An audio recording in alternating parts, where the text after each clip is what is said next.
হে ৰাম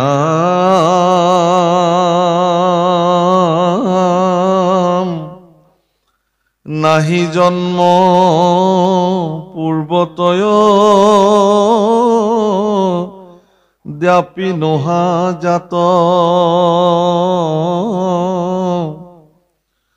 অজৰয় মোৰ তুমি আত্মাকে সাক্ষাৎ। এইটো আচল জ্ঞান যে তোমাৰ আগতেও জন্ম হোৱা নাছিল আৰু এতিয়াও নহয়, তুমি মৰাও নাছিলা আৰু নমৰাও, তুমিতো অজ। মহাপুৰুষে বৰগীতত লিখিছে, এ হৰিয়ে নাহি জন্ম তোমাৰ তথাপি জন্ম ধৰা,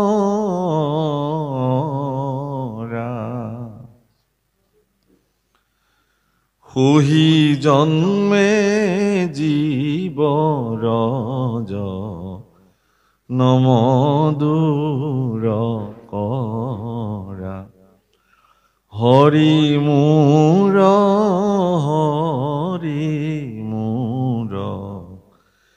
এদিন দয়াল। কি বুলি কৈছে? নাহি জন্ম তথাপি তোমাৰো জন্ম ধৰা, সহি জন্মে জীৱৰ জন্ম দূৰ কৰা। তোমাৰতো জন্ম নাই প্ৰভু, তুমি তথাপিও জন্ম ধৰা। ক'ত জন্ম ধৰিছে? দৈৱকী নন্দন কৃষ্ণ হৈ জন্ম ধৰিছে।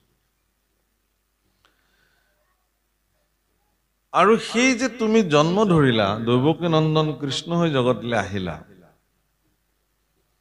আহি যিসমূহ লীলা তুমি জগতত সম্পাদিত কৰিলা, পুতনা বধৰ পৰা প্ৰাৰম্ভ কৰি বৈকুণ্ঠ প্ৰয়াণলৈকে, যিসমূহ এক এক লীলা, অৱশ্যে এইটোও ঠিক যে ভগৱন্ত পুৰুষৰ প্ৰতিজনা লীলাৰ অন্তৰালত তিনিটা তিনিটা পৰম সত্য নিৰূপিত হৈ গৈ আছে। এক, তেওঁ পৰিত্ৰাণায় সাধুনাম, সাধুসকলক পৰিত্ৰাণ কৰিবৰ কাৰণে, বিনাশায় চ দুষ্কৃতাম, দুষ্কৃতিক বিনাশ কৰিবলৈ, ধৰ্ম সংস্থাপনৰ ঠায়ে সম্ভৱামি যুগে, ধৰ্মক সংস্থাপিত কৰিবৰ কাৰণে, পুনঃ প্ৰতিষ্ঠা কৰিবলৈ ভগৱন্ত পুৰুষে বাৰে বাৰে সেইবোৰ অৱতাৰ ধাৰণ কৰে। কিন্তু কৃষ্ণ যিহেতু পূৰ্ণ অৱতাৰ ভগৱানৰ, এই পূৰ্ণ অৱতাৰত তেওঁ যিসমূহ লীলা কৰিছে সেই আটাইখিনি লীলাকে পূৰ্ণ লীলা বোলে। আধৰুৱা লীলা নহয়, পূৰ্ণ লীলা। এইবোৰ কথা আপোনালোকে ভাবিলে খুব ৰস পাব। মই এটা মাত্ৰ আপোনালোকক উৎস এভাগ দিছো। বেদস্তুতি বুলি এজনা কীৰ্তন, মানে কীৰ্তনতো মহাপুৰুষে উল্লেখ কৰিছে, ভাগৱততো কৰিছে। ভাগৱতৰ মূল পদতো আছে বেদস্তুতি। তো বেদস্তুতিত এটা কথা উল্লেখ কৰিলে যে প্ৰথম নিশ্বাসে বাজ ভৈলা বেদগণ, ঈশ্বৰ পুৰুষৰ প্ৰথম নিশ্বাসতে বেদসমূহ জন্ম হ'ল আৰু তেওঁলোক মূৰ্তমান হৈ মূৰ্তি ধৰি, বেদসমূহে মূৰ্তি ধৰি ভগৱন্ত পুৰুষক যোগ নিদ্ৰাৰ পৰা জগাবলৈ আৰম্ভ কৰিলে। হে প্ৰভু, তুমি উঠা, সৃষ্টি কাৰ্য সম্পাদিত কৰিবলৈ। বেদস্তুতিতে প্ৰশ্ন হৈছে, প্ৰভুসকল, যিহেতু ভগৱন্ত পুৰুষৰ নিশ্বাসতে বেদসমূহ পৃথিৱীলৈ আহিলে, মূৰ্তিমান হ'ল, পৃথিৱীত অহাৰ লগে লগে তেওঁলোকতো মায়াৰ পৰৱেশত থাকিল বেদসমূহ। সেইকাৰণে বেদসমূহ মায়াৰ দ্বাৰা পৰিবেষ্টিত হ'ল। কিছুমান বাক্য মহাপুৰুষে খুব কৌশল কৰি লিখি থৈ গৈছে। একাদশ স্কন্ধত উদ্ধৱক বেদৰ কথা ক'বলৈ যাওঁতে ঈশ্বৰ পুৰুষে এটা বাক্য কৰিছে, মহাপুৰুষে লিখিছে তাত, যে মায়াময় বেদ ধৰ্ম সবাকো উপেক্ষী। তুমি মায়াময় বেদৰ দ্বাৰা নিৰ্মিত হোৱা সমস্ত ব্যৱস্থাক এই মুহূৰ্তৰ পৰাই তুমি উপেক্ষা কৰিব লাগিব, বাদ দিব লাগিব। মই এতিয়া যি কম সেইটোহে নিৰ্ণয় হ'ব, কাৰণ মই বিনে বেদে কিছু আন নবখানে, সমস্ত বেদৰ তত্ত্ব অৰ্থ এহি মানে। তাৰমানে বেদসমূহ প্ৰথম নিশ্বাসতে পৃথিৱীত মূৰ্তিমান হ'ল কাৰণে পৃথিৱীত যি বস্তুৱে জাত হয় সকলো মায়াৰ অধীনত থাকে। এই বেদ হলেও মায়াৰ অধীনতে থাকিব লাগিব। বেদস্তুতিত প্ৰশ্ন কৰিছে যে যদি বেদ মায়াতে থাকিলে, গুণত আহিলে, ত্ৰিগুণাত্মক ব্যৱস্থাৰ মাজত বেদ সমাহিত হ'ল, তেতিয়াহ'লে নিৰ্গুণময় ভগৱন্ত পুৰুষৰ লীলাসমূহ বেদে কেনেকে উন্মুক্ত কৰিব? মানে বহুত গুৰুত্বপূৰ্ণ প্ৰশ্ন। আপোনালোকে এইবোৰৰ মাজত সোমালে বৰ আনন্দ পাব। মানে কেনেকুৱা জগতলৈ গুচি যাব ক'বই নোৱাৰে। গোটেই নিশা ভাবি থাকিলেও ভাল লাগি থাকিব অন্তৰ। তেতিয়া বেদে আকৌ উত্তৰ দিছে তাত। কি বুলি দিছে? কৈছে যে যিহেতু ভগৱন্ত পুৰুষ নিৰ্গুণ, নিৰাকাৰ, এইখিনিতে এটা কথা ঠিক যে ইছলাম ধৰ্মৰ যি নিৰাকাৰ ধাৰণা, খ্ৰীষ্টান ৰিলিজনৰ যি নিৰাকাৰ ধাৰণা, আৰু ভাৰতবৰ্ষৰ সনাতনী পৰম্পৰাৰ যি নিৰাকাৰৰ ধাৰণা, এই ধাৰণাসমূহৰ মাজত কিন্তু আকাশ পাতাল পাৰ্থক্য আছে। ভাৰতীয় সনাতন ব্যৱস্থাত ইটো বিতুপন ধৰ্ম সনাতন, আকাশে কীৰ্তন কৰে সাধুজন, মহাপুৰুষৰ বাণী বিতুপন ধৰ্ম বুলি কৈছে সনাতন। সনাতন শব্দৰ অৰ্থ ঈশ মানে চিৰ শাশ্বত, আছিল, আছে আৰু অনাগত কাললৈকে যিজন থাকিব। পৰম পুৰুষকে বুজায় সনাতন। অনন্ত অচ্যুত সনাতন এনেকে ঈশ্বৰকে বুজাইছে। কি হয় যে নিৰাকাৰ মানে অন্য ধৰ্মাৱলম্বত যেনেকে একো নাই শূন্য বুজায়, আমাৰ আকৌ একো নাই নুবুজায়। আমাৰ নিৰাকাৰ ধাৰণাটো হ'ল যে সকলো আকাৰ য'ৰ পৰা উৎপত্তি হৈছে সেই স্থানটোক নিৰাকাৰ স্থান বোলে। আপুনি মই সকলোবিলাক য'ৰ পৰা উৎপত্তি হৈছো আকাৰ লৈছো। এচপৰা সোণ আছে, তাৰ পৰা বিভিন্ন অলংকাৰ নিৰ্মাণ কৰা হৈছে। দৰাচলতে সেইবোৰ সোণেই চব। ঠিক তেনেকে নিৰ্গুণ শব্দৰ অৰ্থটো গুণহীন নহয়। সমস্ত গুণ য'ৰ পৰা উৎপত্তি হৈছে, সমস্ত গুণ মানে ত্ৰিগুণ, সত্য, ৰজ, তম, এই ত্ৰিগুণাত্মক য'ৰ পৰা উৎপত্তি হৈছে সেই স্থানটোৱে নিৰ্গুণ স্থান, আৰু সেই স্থানত ভগৱন্ত পুৰুষ বিদ্যমান হৈ আছে। তেতিয়াহ'লে ইয়াত গুণত থকা বেদে নিৰ্গুণ ব্ৰহ্মক কেনেকে নিৰূপণ কৰিব? এইটো আটাইতকৈ শ্ৰেষ্ঠ প্ৰশ্ন প্ৰভুসকল। ইয়াৰ সংবিধানত মূল তত্ত্বসমূহ সন্নিৱিষ্ট হৈ আছে। কিন্তু উত্তৰটো একদম সহজকে দিলে। ক'লে যে ভগৱন্ত পুৰুষ যদিও নিৰ্গুণ, যদিও নিৰাকাৰ, তেওঁ পৃথিৱীত ভক্তসকলৰ কল্যাণৰ কাৰণে, সন্তসকলৰ কল্যাণৰ কাৰণে তেওঁ গুণত মানে সগুণ সাকাৰ ৰূপ ধাৰণ কৰি পৃথিৱীত যিসমূহ সগুণ সাকাৰযুক্ত লীলা সম্পাদন কৰিলে, সেই লীলাসমূহ যদি কোনোবা ভক্তই অৱগাহন কৰে, তাত যদি কোনোবাই স্নান পান আচমন কৰে, সেই গুণসমূহ যদি ভক্তসকলে গায়, কীৰ্তন কৰে, তেতিয়াহ'লে তেওঁ নিষ্কৃতি প্ৰাপ্তি হ'ব, তেওঁ উদ্ধাৰ পাব। সেইকাৰণে ইয়াত কৈছে যে কোটি জন্মৰ পাপ, মানে অজৰ অমৰ সাক্ষাৎ বুলি পৰম ব্ৰহ্মক কওঁতে এতিয়া প্ৰশ্ন হয়, চাব, দৈৱকী নন্দন হৈ কৃষ্ণ যেতিয়া আহিছিলে, আপোনালোকে ভাবে নেকি যে অন্য মাতৃৰ যোনি সম্ভৱা হৈ সন্তানসমূহ যেনেকে জাত হয়, ভগৱান কৃষ্ণ দৈৱকীৰ যোনি সম্ভৱা সন্তান নহয়। কিন্তু অৱতাৰ লৈছে কেনেকে? একদম শংখচক্ৰ গদাপদ্ম ধাৰণ কৰি পৃথিৱীত, মানে তেওঁ কাৰাগাৰৰ ভিতৰত জাজ্জল্যমান অৱস্থাত আহি অৱতাৰ হৈছে। সেইকাৰণে তৃতীয় স্কন্ধৰ এটা পদত ভগৱান কপিলে মাতৃ দেৱহূতিৰ আগত কৈছে, জীৱৰ স্তুতিটো মহাপুৰুষ গুৰুজনাই খুব ধুনীয়াকে প্ৰকাশ কৰিছে। কি বুলি কৈছে তাত? যে হে প্ৰভু, জীৱই স্তুতি কৰিছে, গৰ্ভস্থ জীৱটোৱে, যে হে প্ৰভু, তোমাৰ আৰু মোৰ মাজত পাৰ্থক্য ইমানেই যে ময়ো আজি গৰ্ভতে আছো আৰু তুমিও গৰ্ভতে থাকা,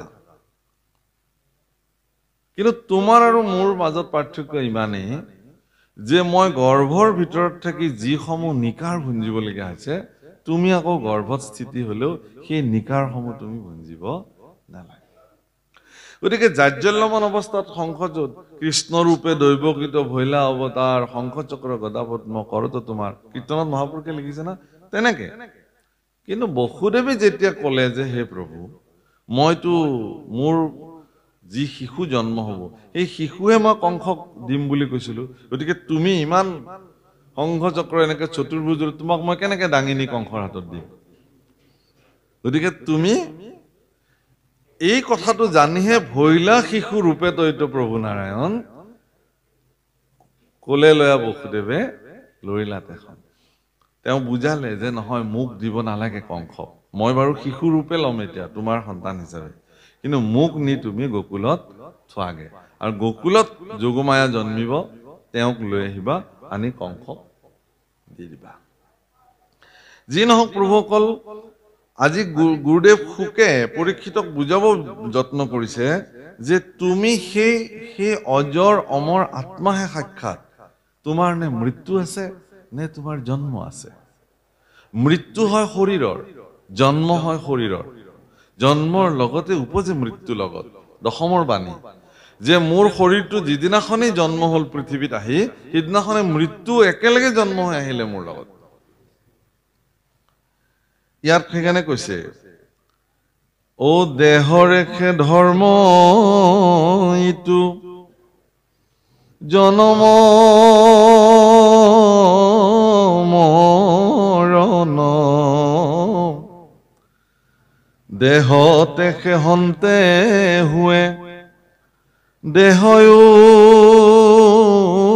দেহয়ুতপন্ন এইটো দেহৰেহে জন্ম হয় দেহৰেখে ধৰ্ম ইটো জন্ম মৰণ এই শৰীৰটোৰ ধৰ্ম ই জন্ম হ'ব আৰু এই শৰীৰটোৰ ধৰ্ম এদিন ই মৃত্যু হ'ব ধৰ্ম বুলি ক'লে চৰিত্ৰ তাৰ স্বভাৱ সেইকাৰণে আমাৰ যিটো চতুৰ্বৰ্গ সাধন আছে চাৰি পুৰুষাৰ্থ বুলি কয় সেই চতুৰ্বৰ্গ সাধনত প্ৰথমটো স্তৰে হৈছে ধৰ্ম দ্বিতীয়টো হ'ল অৰ্থ তৃতীয় হ'ল কাম চতুৰ্থ হ'ল মোক্ষ গতিকে ধৰ্ম বুলি ক'লে আপুনি আপোনাৰ শৰীৰটোক যিসমূহ ধাৰণ কৰিবলৈ দিলে সেইটোৱে আপোনাৰ ধৰ্ম আপোনাৰ শৰীৰটোক আপুনি এদিন কৈ দিলে যে এনেকে থাকিলে নহব হে শৰীৰ তুমি ভগৱন্ত পুৰুষৰ দুখানে অভয় চৰণত সমৰ্পিত হ'ব লাগিব শৰীৰৰ ধৰ্ম সিদিনাখনৰ পৰা সেইটো হ'ল তেওঁ 24 ঘণ্টা ভগৱানৰ ওচৰত সমৰ্পিত হৈ থাকে এইটো তেওঁৰ স্বভাৱ হৈ গ'ল শৰীৰ সেই শৰীৰৰ দ্বাৰা কৃত প্ৰত্যেকটো কৰ্মই ভগৱানত অৰ্পি হ'বলৈ আৰম্ভ কৰিলে এইটো শৰীৰৰ ধৰ্ম নিৰূপণ হৈ গ'ল কিন্তু তাৰ আগলৈকে মই শৰীৰ স্বতন্ত্ৰ বুলি ভাবি আছিলো যে মই কাৰ ওচৰত সমৰ্পিত হ'ব লাগে কোন আছে মইতো মই এই ভাৱনাটোক অহম মম ভাৱনা বোলে অহম মম ভাৱনা মানে অহম মানে মই মম মানে মোৰ এই শৰীৰটো মই আৰু শৰীৰৰ লগত সম্পৰ্কিত প্ৰত্যেকটো বস্তুৱে মোৰ এইবিলাক ঘৰ কাৰ মোৰ এইবোৰ মাটি কাৰ মোৰ গাড়ী কাৰ মোৰ সব মোৰ বুলি কওঁ অৱশ্যে এইটোও ঠিক যে ব্যৱহাৰিক দিশত আপুনি তেনেকে ক'বই লাগিব কিন্তু আমি বিলাকে কি বুলি কওঁ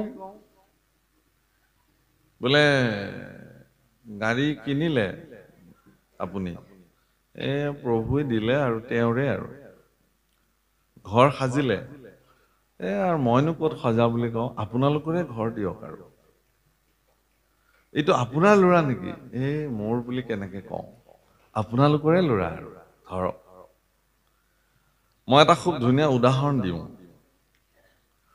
যে এজন সজ্জন পুৰুষ এনেকে বহি আছে আৰু এটি সন্তানে খুব উৎপাত কৰি আছে এনেকে ভাগত চলি আছে সৰু ল'ৰা ইটো সিটো কৰি উৎপাত কৰি থকাৰ কাৰণে সন্তজনে মানে ক'লে এইটো কাৰ ল'ৰা এইটো এনেকে অকমান ক'লে গোটেই সন্তানটোৰ পিতৃয়ে উঠি পেলাই ক'লে যে গুৰুদেৱ আপোনাৰে সন্তান বুলি ধৰক আপোনাৰে সন্তান হয় নেকি ইফালে আহা ল'ৰা ইয়াতে বহুৱাই দিলে একদম চুপচাপ বহি থাক বহতে বহি থাকিলে অনুষ্ঠান সামৰণিত সকলো মানুহ সেৱা সৎকাৰলৈ যাবলৈ ওলাল আৰু সেই সন্তানটোৰ পিতৃও আহি পেলাই ক'লে গুৰুদেৱ আজ্ঞা কৰিলে আমিও যাব খুজিছো যাওক বোলে ল'ৰাটো কোনটো ল'ৰা বোলে ইয়াক আকৌ ক'ত লৈ যায় বোলে এইটো মোৰে ল'ৰা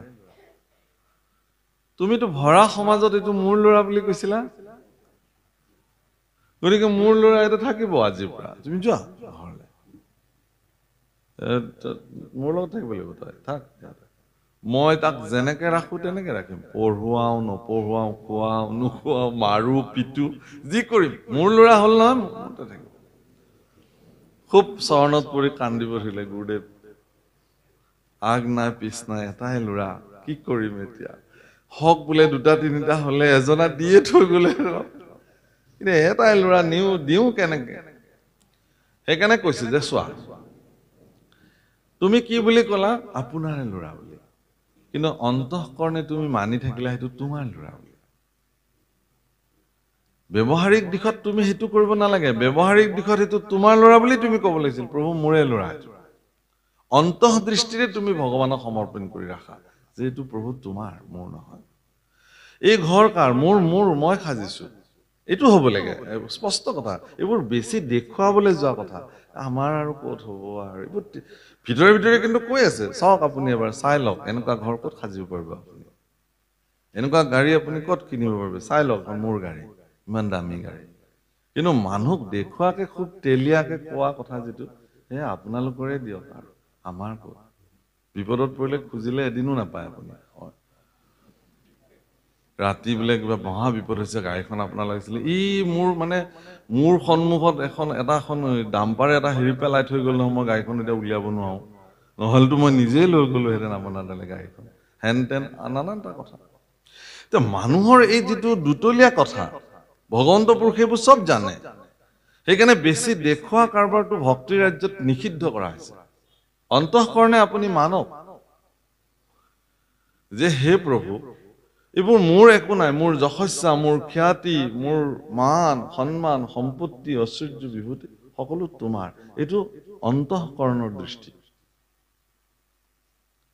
বাহ্যিকতাত ব্যৱহাৰিক দিশত আপোনাৰ যিটো আপুনি ক'বই লাগিব মোৰ বুলি তাত বাধা একো নাই কোনো তাত বেয়া পাব হয় মোৰে দিয়ক কিন্তু অন্তৰেৰে তেওঁ দৃঢ় এইটো মোৰ নহয় ঈশ্বৰে মোক দিছে তেওঁৰ বস্তু কিন্তু আমাৰ কি হৈ আছে বৰাবক উল্টা হৈ আছে কওঁ আমি আপোনাৰ বুলি ভিতৰৰ পৰা মোৰ হয় না সেইকাৰণে ইয়াত এই কথাটো খুব ধুনীয়াকে কৈছে যে এইটো দেহৰ মৰণ দেহতকে হুৱে দেহ উত্তপন দেহৰ পৰাই দেহ উৎপত্তি হয় আত্মাৰ পৰা আত্মা আহে দেহৰ পৰা দেহ আহে দেহতে আত্মা থাকে কিন্তু তাৰ লগত কোনো সম্পৰ্ক নাই দেহতে থাকো কিন্তু দেহহীন মই দেহহীন হৈ থাকো দেহৰ লগত মোৰ বিশেষ সম্পৰ্ক নাই প্ৰকৃতিৰ নিয়ম দেহটোক চৈতন্য কৰি ৰাখিব লাগে কাৰণে মই ইয়াৰ ভিতৰত সোমাই থাকো যিদিনাখন সময় হৈ যায় জীৰ্ণানি শৰীৰানি শৰীৰটোৰ যিদিনাখন জীৰ্ণ হৈ যায় মানুহে যেনেকে পুৰণি চোলা ফাটি যোৱাৰ পিছত নিপিন্ধে নতুন চোলা পিন্ধে ময়ো নতুন চোলা পিন্ধো ইমান ধুনীয়াকে কৈছে তে এতিয়া কি কৈছে ৰাম দেহতে হে আসাহা মাত্ৰ তুমি দেহহীন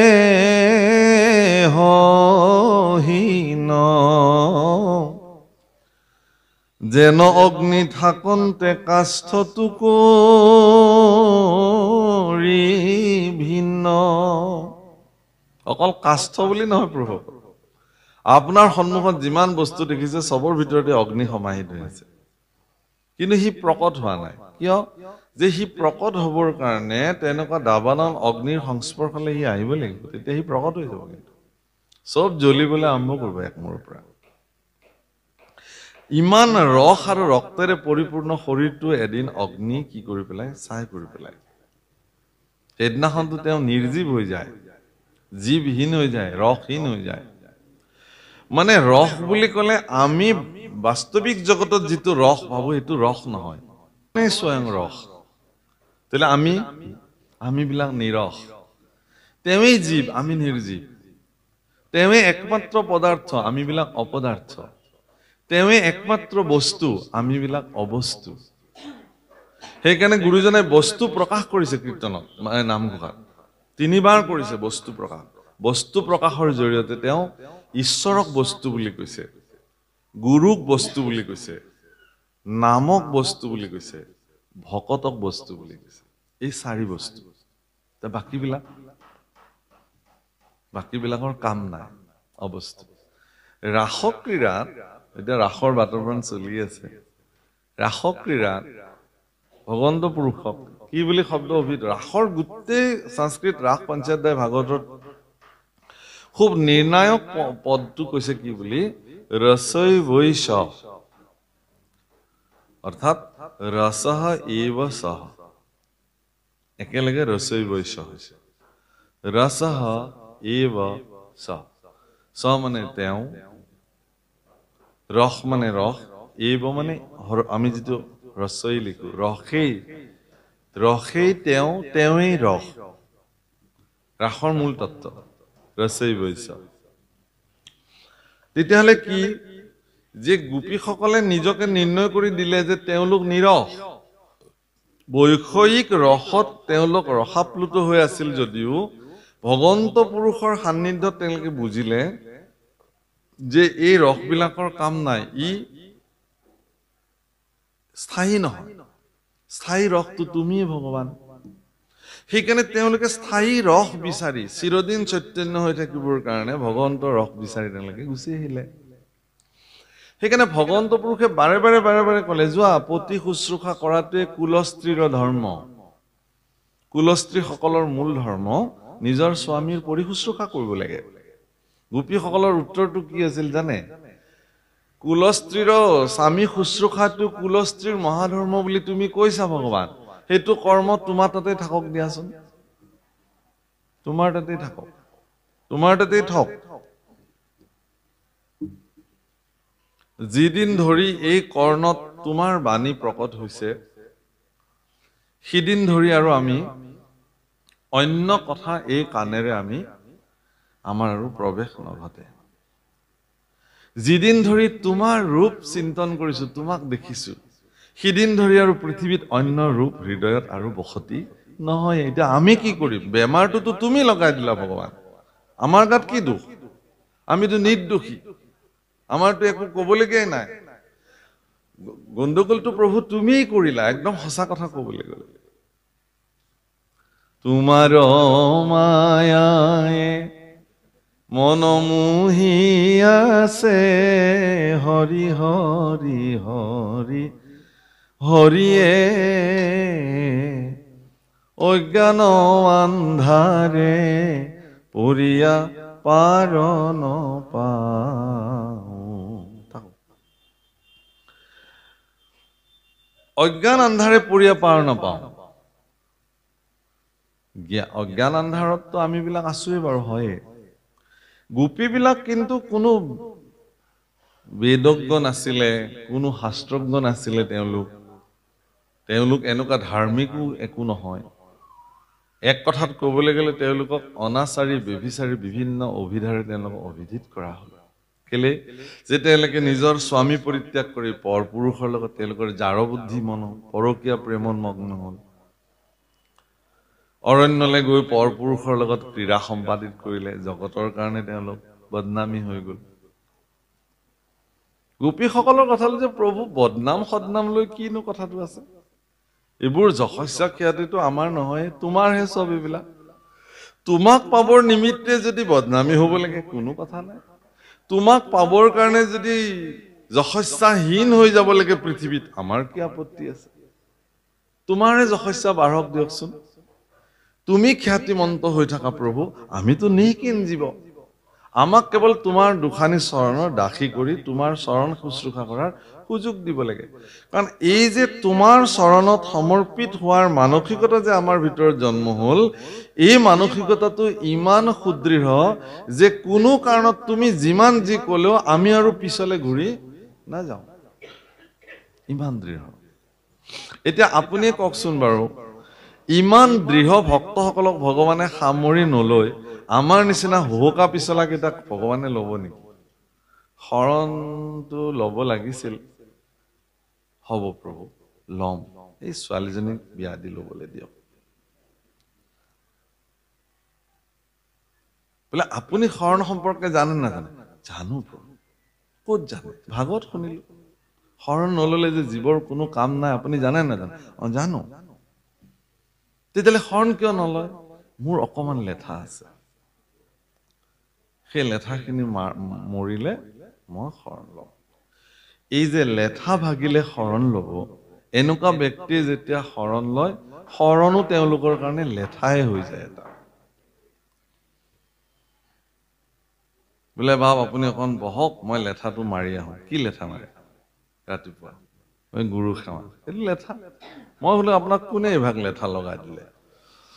আৰু বহুত ব্যক্তি আছে, আমি শৰণ দিবলৈ বহিলে আমি সোধোতো যে কওকচোন বাৰু আপুনি কিয় আহি বহিছে ইয়াতে? বোলে বহিছে শৰণ ল'বলৈ। শৰণ ল'বলৈ বহিছে। কিহৰ কাৰণে আপুনি শৰণ ল'বলৈ আহিলে? বোলে মোৰ বৰডেকা মানে আমাৰ ককাইদেৱে মানে মোক খুব জোৰ কৰিছে। কাইটিয়ে মানে খুব কৈ থাকে তই শৰণ ল, শৰণ ল। কিমান আৰু কেচ মেচ শুনি থাকিম আৰু, সেইকাৰণে আৰু লৈ থৈ দিওঁ দিয়ক আৰু লেঠাটো মাৰি। বুজিছেনে? এজনে যি বিচুতি খালো মই এবাৰ এটা কথা। বোলে আমাৰ আইগৰাকী বোলে আৰু এতিয়া সেই দিহানাম আদি গাবলৈ লৈছেগে নহয়, পাঠকনি হৈছেগে। এতেকে আৰু তেওঁ বোলে লগৰ কিজনী কৈ থাকে বোলে তুমিহে বোলে বৰ পাঠেকি, আৰু তোমাৰ বোলে মানুহজনক আজিলৈকে শৰণে দিব নোৱাৰিলা। তেহেলৈ আৰু পইচৰ লেঠাটো মাৰিম বুলি আহিলো আজি আৰু। লৈ থৈ দিওঁ বাপেকে যি হয় হ'ব। এওঁক মানে যাতে কথা শুনাব নোৱাৰে কোনেও। তাৰমানে কি? বহুত মানুহ আপুনি চাব যে আপুনি শৰণ লৈছেনে? কেতিয়াবাই লৈ থোৱা আছে। মই 2000 কি চনতে ললো নে 1900 ইমান চনতে আমাৰ লৈ থোৱা আছে। আৰু সঁচাকে তেওঁ লৈ থৈয়ে দিছে সেই ভাগ। তেওঁ জীৱনতে তাক দৈনন্দিন জীৱনত শৰণ ক্ৰীড়াশীল হৈ থাকিব লাগে মানুহৰ শৰীৰত, সেই কথা তেওঁৰ লগত লেনদেন নাই। লৈছে ন? লৈ থৈ দিয়া আছে। আপুনি কি ভাবিছে? আপোনাতকে চিনিয়ৰ হয় আমি এইটো দিশত। এই কথা ক'বলৈ মানুহে সাহ কৰে, বুজিছেনে? শৰণৰ তাৎপৰ্য, ভাগৱত শাস্ত্ৰ শ্ৰৱণ কৰাৰ অনুমতি তেওঁলোকৰ নাই। শৰণ কি কৈছে? হুয়া এক শৰণ যি জনে শুনে আক, পাৱৈ পৰম পদ সুখে নিশ্চয় মায়াক। ঈশ্বৰত আত্মসমৰ্পিত হোৱাৰ পিছত যিসকলে ভাগৱত শ্ৰৱণ কৰিব, তেওঁলোকে পৰম পদ প্ৰাপ্তি হ'ব, তেওঁলোকৰ জীৱনৰ পৰম উদ্গতি সাধন হ'ব। ভাগৱততো মূল নিৰ্ণায়ক শৰণ। ভকতিৰ বীজ শৰণেষে নিজ, প্ৰেম আনন্দ তাৰ ফল, শৰণ বিনাই ভকতি কৰয় আৱা ঘটে যেন জল। শৰণটো মূল বস্তু। এতিয়া শৰণ বুলি ক'লে শৰণৰ যিটো ধাৰণা প্ৰভুসকল, শৰণৰ যিটো কনচেপ্ট, শৰণৰ কনচেপ্ট ভাগৱতত নাই, কিন্তু শৰণৰ কনচেপ্ট গীতাত আছে। গীতাত দিছে শৰণৰ ধাৰণা। আৰু তাত খুব স্পষ্ট কৰিছে, মন মনা ভৱ মদভক্ত মদ আজি মাং নমস্কুৰু মামৈ বৈশ্যসী সত্যন্তে প্ৰতি জান প্ৰিয়সী। কিহৰ কাৰণে? তাৰ আগৰ শ্লোক, দুটা পদৰ আগত 18 অধ্যায় গীতাৰ। ঈশ্বৰঃ সৰ্বভূতানি হৃদয়ে অৰ্জুনম তিষ্ঠতি ভ্ৰাময়ম সৰ্বভূতানি যন্ত্ৰাণি ৰুৰাণি মায়া। ভগৱান ঈশ স্বৰূপে সমস্ত ঘটতে বিদ্যমান হৈ আছে, আৰু তেওঁ যান্ত্ৰিক হিচাপে শৰীৰ নামৰ যন্ত্ৰটোক তেওঁ পৰিচালিত কৰি আহিছে। এই কথাটো যাৰে অনুভৱ হ'ব তেওঁ ঈশ্বৰ শৰণ লৈ পেলাব যে প্ৰভু তুমিহে মোৰ ভিতৰত আছা। অৰ্জুনক ক'লে যে তুমি নিশ্চিন্ত থাকা, কুৰুক্ষেত্ৰৰ যুদ্ধত তোমাৰ বিজয় হোৱাটো নিশ্চিত। যে প্ৰভু এইটো কেনেকে সম্ভৱ? তুমি ইমান খাটাং ক'লা যে। কেতিয়া কৈছে জানে? বিজয় বুলি, বিজয় হ'ব বুলি নিশ্চিত অৰ্জুনক কেতিয়া কৰিছে ভগৱানে? যেতিয়া অৰ্জুনে ৰথৰ চাৰিওটা ঘোঁৰাৰ নাকি এক গোট কৰি বাঘজৰি ভগৱানৰ হাতত অৰ্পণ কৰি ক'লে যে হে প্ৰভু, আজিৰ পৰা এই ৰথভাগৰ পৰিচালনাৰ দায়িত্ব তোমাৰ। ৰণাংগনত তুমি মোক যেনেকে লৈ যাবা মই তেনেকে যুদ্ধ কৰিবলৈ যাম। তুমি যি মাৰ্গ দেখুৱাবা। প্ৰভুসকল কুৰুক্ষেত্ৰতো আপুনিও কুৰুক্ষেত্ৰৰ এজন যোদ্ধা কোনে হাৰিব পাৰিছে কুৰুক্ষেত্ৰৰ পৰা ইষ্ট কুটুম্ব মিত্ৰ ভাই বন্ধু বুলি যাক কওঁ সিয়ে দেখোন ডাং টাঙন লৈ সন্মুখত থিয় হয় হাৰিছে জানো কোনোবা হাৰি যাব পাৰিব জানো ঈৰ্ষা এনেকুৱা এটা বস্তু যে সকলোৰে মনতে জাগ্ৰত হয় যাক মোৰ এতিয়া আত্মিক বন্ধু বুলি ভাবি আছো মোৰ উন্নতি তেওঁৰো মনত কিঞ্চিতমান হলেও ঈৰ্ষাৰ জুইকুৰা জ্বলি যাব পাৰে সেইকাৰণে মনত ৰাখিব পৃথিৱীত কেইটামান সত্তা আছে যাৰ মনত কেতিয়াও আপোনাৰ প্ৰতি ঈৰ্ষাৰ ভাৱ জন্ম নহয় কোনো কাৰণ আপুনি যিমান আকাশ লংঘী প্ৰতিভা সম্পন্ন হলেও আকাশ লংঘী সম্পত্তিৰ গৰাকী হলেও আকাশ লংঘী ক্ষমতাৰে ক্ষমতা সম্পন্ন হলেও এই ৩-৪ গৰাকী সত্তাৰ মানৱ মনত কেতিয়াও ঈৰ্ষাৰ জুই নজ্বলে তাৰ ভিতৰত ১ নম্বৰতে হল পিতৃ মাতৃ এনেকুৱা বন্ধু আপোনাৰ জীৱনত সন্তানৰ উন্নতিত কোনো পিতৃ মাতৃৰ কেতিয়াও ঈৰ্ষাৰ অগ্নি তেওঁলোকৰ অন্তৰত নজ্বলে ভাল হৈছে আৰু কৰক ঈশ্বৰে এনেকুৱা বহুত পুৰুষ আছে ব্যক্তি আছে যি সম্পত্তি আৰু তেওঁৰ সামৰ্থ্যৰ দ্বাৰা তেওঁ উজ্জীৱিত হৈ আছে স্বয়ং কিন্তু তেওঁৰ জন্মদাতা পিতৃ মাতৃ গাঁৱত এসাঁজ খাইছে এসাঁজ নাখাইছে খবৰ ল'বলৈ তেওঁৰ হয়তো আহৰি নাই সেই সন্তানৰ যদি কেনেবাকে বিপদত পৰা বুলি গম পায় মাতৃয়ে কিন্তু প্ৰথম গছি চাকি ভগৱানৰ চৰণত জ্বলায় যে হে প্ৰভু ল'ৰাটো বোলে কিবা বিপদত পৰিছে তুমি তোমাৰ কৃপাৰে তাক চোৱা মই মাক হিচাপে তোমাৰ চৰণত নিবেদন কৰিছো অথচ সেই সন্তানে মাকে খাইছে নে নাই এষাৰ খবৰ ল'বলৈও তেওঁৰ জীৱনত আহৰি নাই পিতৃ এনেকুৱা এটা সত্তা প্ৰভুসকল মাতৃৰ ত্যাগ মাতৃৰ মমতা মূৰ্তমান জগতত সবেই জানে ত্যাগৰ মূৰ্তি বোলে মা মমতাৰ মূৰ্তি বোলে মাতৃ পিতৃ তেতিয়াহ'লে কি পিতৃৰ ভূমিকা জগতত বিদিত নহয় প্ৰকাশিত নহয় অব্যক্ত কি কাৰণত যে পিতৃ সন্তানৰ নেপথ্যৰ শিল্পী পিতৃৰ ভূমিকাটো উন্মুক্ত নহয় সেইকাৰণে মাকে সন্তান এনেকে কোচত ললে কোলাত লৈ পেলাই সন্তানক দেখুৱাব খোজে যে মই যিমানলৈ দেখিছো তুমি সিমানলৈ চোৱা পিতৃয়ে কান্ধত তুলিলে সন্তানক সৰুতে যে মই জ্বলে নেদেখিলো বাবা তুমি তালৈকে চোৱা মোৰ হেঁপাহ আছিল সেইখন জগত চাবলৈ কিন্তু পৰিৱেশ পৰিস্থিতিয়ে মোক হয়তো মই নোৱাৰিলো কিন্তু মোৰ সন্তান হৈছে তুমি সেই সুন্দৰ জগতখন চোৱা সেইকাৰণে কান্ধত তুলিলে মই জ্বলে দেখিছো তাতকৈ ওপৰত তুমি চোৱা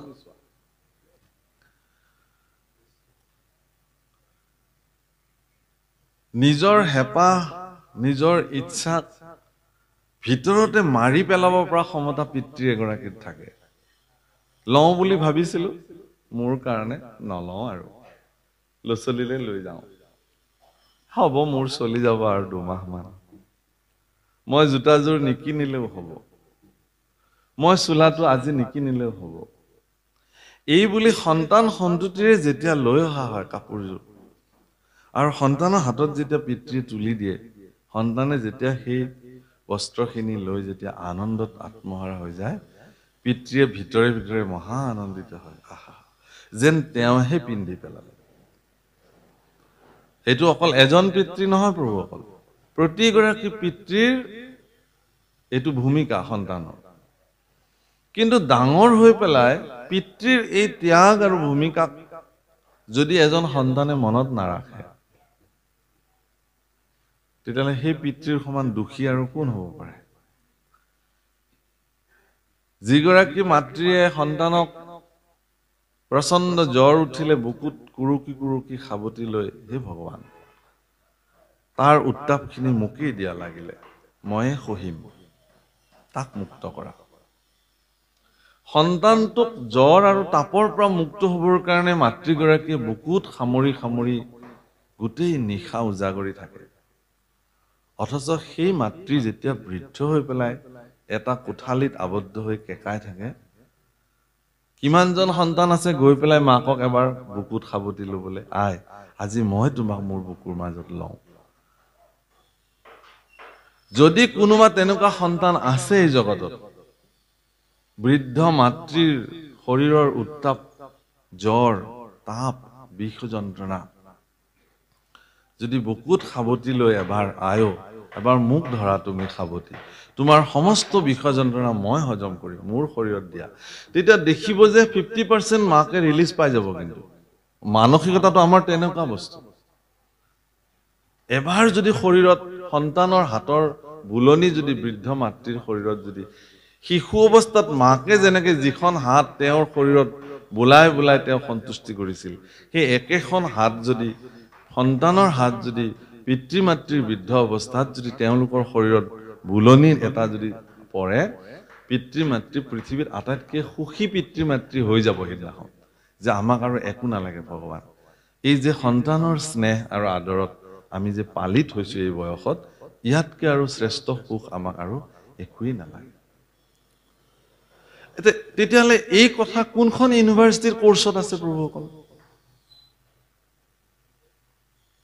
কোনখন বিদ্যালয়ৰ চিলেবাছত এইবোৰ দিয়া হ'ল? কোনগৰাকী প্ৰবক্তা শিক্ষকে আপোনাৰ ল'ৰা ছোৱালীক এইবোৰ কথা শিকাব? মই ভাবিছিলো যে অসমত এখন আধ্যাত্মিক বিশ্ববিদ্যালয় নিৰ্মাণ হ'ব ভৱিষ্যতে, আৰু সেই বিশ্ববিদ্যালয়ত এইবোৰ কোৰ্চো থাকিব, এনেকুৱা প্ৰবক্তাও থাকিব, য'ত সন্তানসকলক ইয়াৰ ওপৰতো শিক্ষা দিব প্ৰয়োজন হৈ পৰিছে। কাৰণ এইখনতো ভাৰতবৰ্ষ, ইয়াত পিতৃ মাতৃক ঈশ্বৰৰ সমকক্ষ বুলি পূজন কৰাৰ বিধি ৰীতি ৰিৱাজ এইখন জগতত আছে। সেইকাৰণে প্ৰভুসকল, সন্তান সন্ততিক গুৰুৰ চৰণত আশ্ৰিত কৰি দিব লাগে। আধ্যাত্মিক সামৰ্থ্য গুৰুৰ ওচৰত সন্তান সন্ততিক সমৰ্পিত কৰি দিব লাগে। কাৰণ গুৰু এটা এনেকুৱা সত্তা যি সেই শিষ্যসকলৰ উন্নতিত তেওঁৰ মনতো কেতিয়াও ঈৰ্ষাৰ অগ্নি নজ্বলে। গতিকে পিতৃ মাতৃ গুৰু আৰু ঈশ্বৰ, এই চাৰিটা সত্তা ব্যতিৰেকে পৃথিৱীত কোনো এনেকুৱা পুৰুষ নাই, ব্যক্তি নাই, যাৰ ভিতৰত আপোনাৰ উন্নতিৰ কাৰণে কিঞ্চিতমান হ'লেও ঈৰ্ষাৰ অগ্নি নাজ্বলে। সেইকাৰণে ইন্দ্ৰদুম্নই ভগৱান কৃষ্ণকে স্বয়ং বন্ধু বুলি কৈছে জগন্নাথক। তুমি বেতিৰেকে নাহি বন্ধু আন, যি মোৰ চিন্তা কৰ,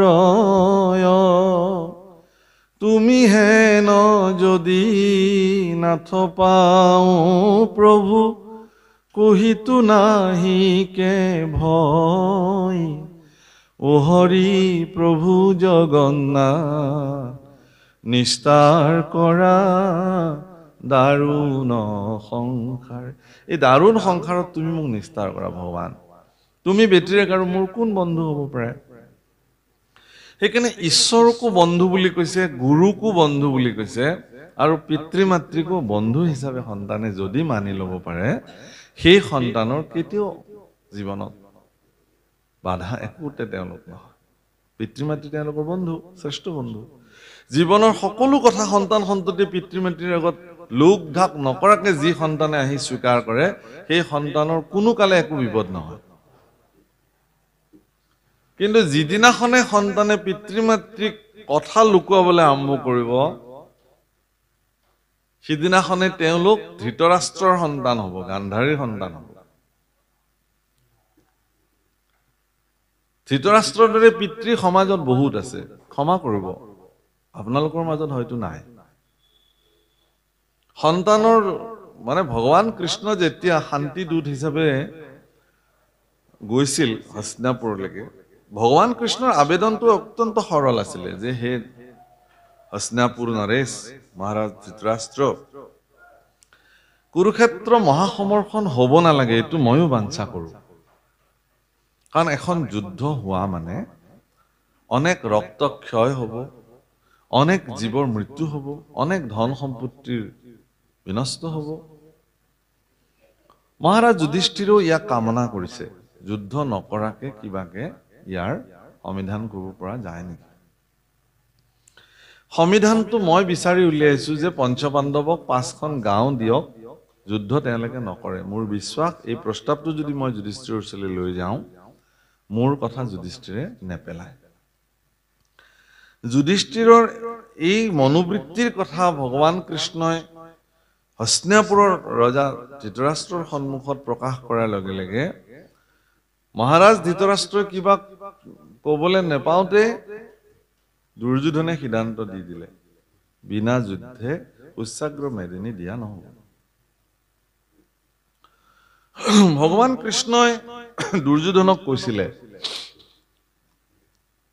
যে হে দুৰ্যোধন, তুমিতো ৰজা নহয় নহয়, ৰজা তোমাৰ পিতৃ ধৃতৰাষ্ট্ৰহে। গতিকে মোৰ প্ৰশ্ন ধৃতৰাষ্ট্ৰৰ প্ৰতি, মহাৰাজ ধৃতৰাষ্ট্ৰৰ প্ৰতি, সিদ্ধান্ত তেওঁৰ ফালৰ পৰা আহক, যি আহে সেইটোৱে হ'ব।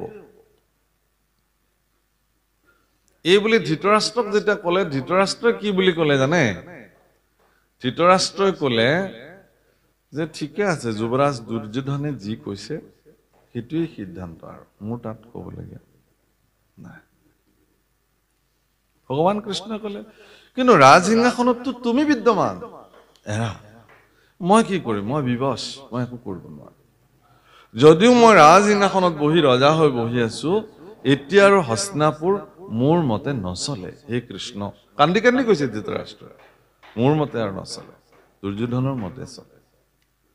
যদিও এজন পিতৃ গৃহস্থৰ মুৰব্বী হৈ বহি থাকে, কিন্তু পৰিয়ালটো চলে এজন দুৰাচাৰী সন্তানৰ অত্যাচাৰ আৰু উৎপীড়নৰ সিদ্ধান্তৰ দ্বাৰা। প্ৰাৰম্ভণিতে কোনোবাই যদি সন্তানৰ এই দুৰ্দশাৰ কথা যদি পিতৃক অৱগত কৰাইছিলে, পিতৃয়ে তাক অৱজ্ঞা কৰিছিলে, নাই নাই নাই, মোৰ সন্তান এনেকুৱা হ'ব নোৱাৰে। দৰাচলতে তেওঁ জানে, জানিও তেওঁ নজনাৰ ভাও ধৰে। তেওঁ দেখিছে, দেখিও তেওঁ নেদেখাৰ ভাও ধৰিছে। দৰাচলতে ধৃতৰাষ্ট্ৰটো আচলতে নেদেখিছিল, কিন্তু আমাৰ সমাজত বৰ্তমান যিবিলাক চকু থকা পিতৃ আছে, তেওঁলোকৰ চকু থাকিও নথকাৰ ভূমিকা লৈ, যি ধৃতৰাষ্ট্ৰৰ ভূমিকা লৈ নিজৰ সন্তান সন্ততিক জহন্নামে যাবৰ কাৰণে, ৰসাতলে যাবৰ কাৰণে যিবোৰ দিহা কৰিছে, তাৰ পৰিণাম স্বৰূপে সমাজত আজি অশান্তি সৃষ্টি হৈছে। বহু মাতৃয়ে পিতৃৰ আগত লুকায় সন্তানৰ দুখ, দেউতাকক নকব, দেউতাকৰ খং উঠিব। কিয়?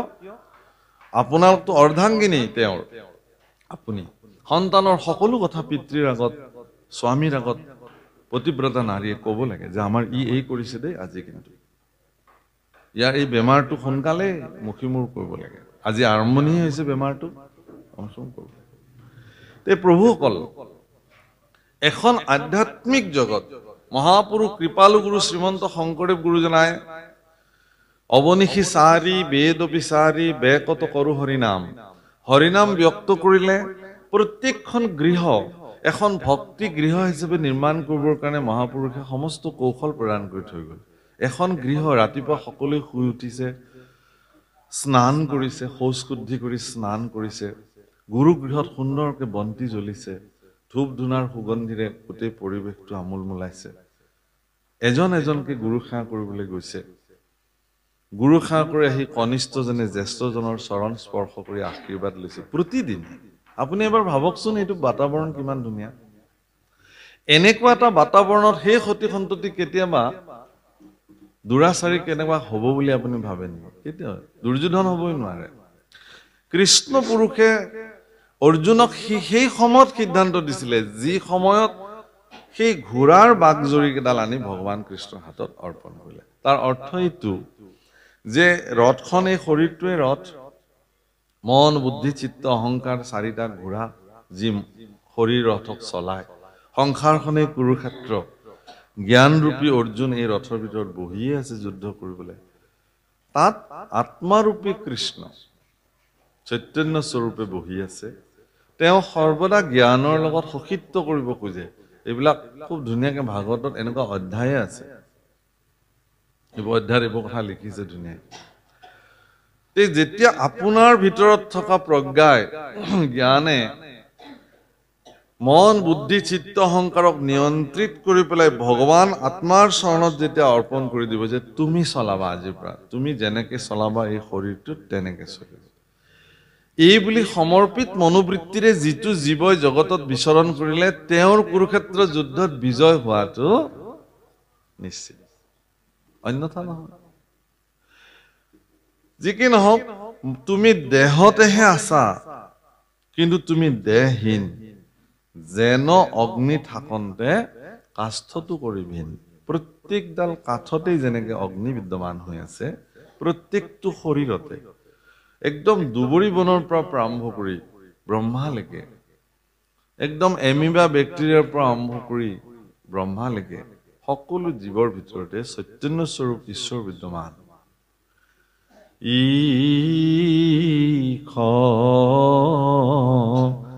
স্বৰূপে হৰি সবঘতে বৈঠ জৈসন গগন বিয়া